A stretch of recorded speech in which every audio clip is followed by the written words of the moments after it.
ሰላም ተማሪዎች እንደምን ቆይታችኋል? በ2018 እንደ ኢትዮጵያውያን አቆጣጠር ማለት ነው አማራ ክልል ላይ የ8ኛ ክፍል የሚኒስትሪ ኤግዛም ውጤት መለቀቁ እንዲሁም ደግሞ ለተማሪዎች ይፋ መደረጉን ታውቃላችሁ ብዬ ተስፋ አደርጋለሁ። በዚህ አጋጣሚ ምናልባት ውጤት እንደተለቀቀ ያላወቃችሁ እንዲሁም ደግሞ ውጤታችሁን ያላያችሁ ተማሪዎች ካላችሁ አሁን እኔ በማስቀምጥላችሁ ዲስክሪፕሽን ቦክስ ላይ በማስቀምጥላችሁ ሊንክ በመግባት በቀላሉ እጃችሁ ላይ ባለው ስልክ ወጪ ቀንሳችሁ በቀላሉ ውጤት ማየት ትችላላችሁ። በዚህ ቪዲዮ ግልጽ ለማድረግ ያህል ሁለት ጥያቄዎችን ከተማሪና ከወላጆች ሲነሱ ወይም ደግሞ ሲጠየቁ ነበሩ ማለት ነው። እነዛም ሁለቱም ጥያቄዎች ምንድናቸው?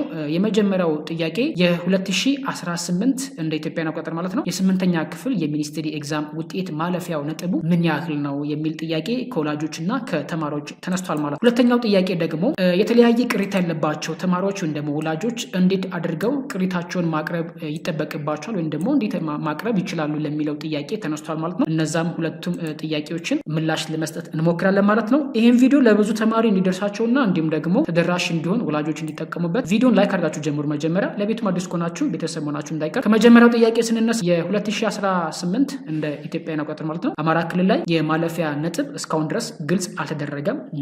ነገር ግን ከ2017 የ8ኛ ክፍል የሚኒስትሪ ውጤት ወይም ደግሞ ማለፊያ ነጥብ አንጻር ግን ሲታይ ምንም አይነት ለውጥ አይኖርም የሚል ግልጽ ሀሳብ ተሰጥቷል ማለት ነው። ይሄ ምንድነው? በ2017 ሚኒስትሪ ኤግዛም የተፈተኑ ተማሪዎች አማራ ክልል ላይ ማለት ነው የማለፊያ ነጥባቸው 50 እና ከ50 በላይ ያመጡ ተማሪዎች ወደ 9ኛ ክፍል ነው የተሸጋገሩት ወይም ደግሞ ማለፊያ ነጥቡ ነበረ ማለት ነው። 45 እና ከ45 በላይ ያመጡ አካል ጉዳተኛ የሆኑ ተማሪዎች ደግሞ የግዴታ 45 እና ከ45 በላይ ማምጣት ይጠበቅባቸው ነበረ ማለት ነው። ስለዚህ እዚህ ላይ ግልጽ ለማድረግ ያህል አካል ጉዳተኛ የሆኑ ተማሪዎች 45 እና ከ45 በላይ ማምጣት ይጠበቅባቸዋል። አካል ጉዳተኛ ያልሆኑም ወንድም ሴትም በእኩል ነጥብ 50 እና ከ50 በላይ የግድ ማስመዝገብ ይጠበቅባቸዋል ማለት ነው። ከአምናው አንጻር ሲታይ ምንም አዲስ ለውጥ አይኖርም የሚል ግልጽ ሀሳብ አለ ማለት ነው። ሁለተኛው ጥያቄ ደግሞ ቅድም ለማንሳት እንደሞከርነው ያህል ማለት ነው ብዙ ተማሪዎችም ሆነ ወላጆች ቅሬታ እንዳለባቸው ግልጽ ነው። ይህም ቅሬታ ምንድነው? ውጤት ካየ በኋላ ተማሪ ምናልባት ተማሪው በውጤቱ ቅር ሊሰኝ ይችላል፣ ወላጅም በውጤታችሁ ቅር ልትሰኙ ትችላላችሁ። ስለዚህ ይህንን ቅሬታችሁን ደግሞ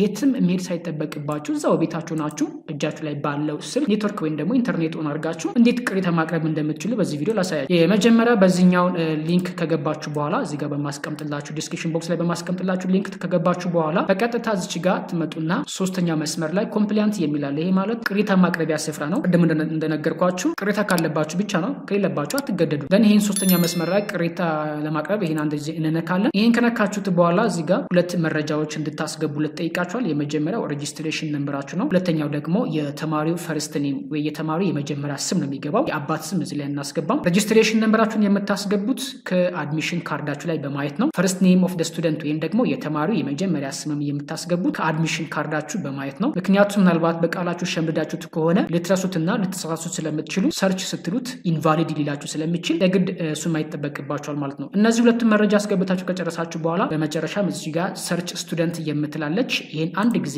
በምትነኩበት ሰዓት እናንተ ያሳልፋችኋል፣ እኔ ግን አያሳልፈኝም ቢኮዝ መረጃ ስላልሰጠሁት ማለት ነው። ስለዚህ ይህንን ሰርች ስቱደንት ካላችሁት በኋላ በአጠቃላይ የእናንተ የሁሉንም ትምህርቶች ዝርዝር ያመጣላችኋል። ከሁሉም ትምህርቶቹ ፊት ለፊት በየትኛው የትምህርት አይነት ላይ ቅሬታ ማቅረብ እንደምትፈልጉ ዝርዝር ያመጣላችኋል። ከዛ በኋላ እናንተ እነዛን እያንዳንዱ እየመረጣችሁ የትኛው ትምህርት ላይ ቅሬታ እንዳለባችሁ ከፈለጋችሁ ሁሉም ትምህርት ላይ በድጋሚ እንዲታይልኝ ይፈልጋሉ ለምትሉ ተማሪዎች ካላችሁ ከፊት ለፊት ባለው ላይ ምልክት በማድረግ መጨረሻ ላይ ሁሉንም ምልክት ካደረጋችሁ ወይም ደግሞ ማርክ ካደረጋችሁ በኋላ ሰብሚት የሚል አለ ከታች እንደዚህ የበራ ማለት ነው። እሱን አንድ ጊዜ ስትነኩ ሪፖርት አድርጋችኋል የሚል ሜሴጅ ወይም ደግሞ እዛው ላይ ዲስፕሌይ ያደርግላችኋል ወይም እዛ ኮምፒውተራችሁ ላይ ያሳያችኋል ማለት ነው። ስለዚህ በዚህ ምሳሌ መሰረት እነዚህ ሁለት ነገሮችን ግልጽ አድርጌላችኋል ብዬ ተስፋ አደርጋለሁ ማለት ነው። ውጤት እንዴት እንደሚታይ እንዲሁም ደግሞ ቅሬታ ካለባችሁ እንዴት ማሳየት እንዳለባችሁ እና የማለፊያ ነጥባችሁን ይመለከታል የዛሬ ቪዲዮ ማለት ነው። በቀጣይ አዲስ ነገር ሲኖር ወደ እናንተ ምን ቀርብ ይሆናል ማለት ነው። ለቤቱ አዲስ ከሆናችሁ ሂሳብ ትምህርት የምንማማርበት የዩቲዩብ ቻናላችን ነው። ሰብስክራይብ አድርጉና ቤተሰቡን ይጠቅማችኋል። በሌላ ቪዲዮ እንገናኝ። ሁላችሁም በያላችሁበት መልካሙን ጊዜ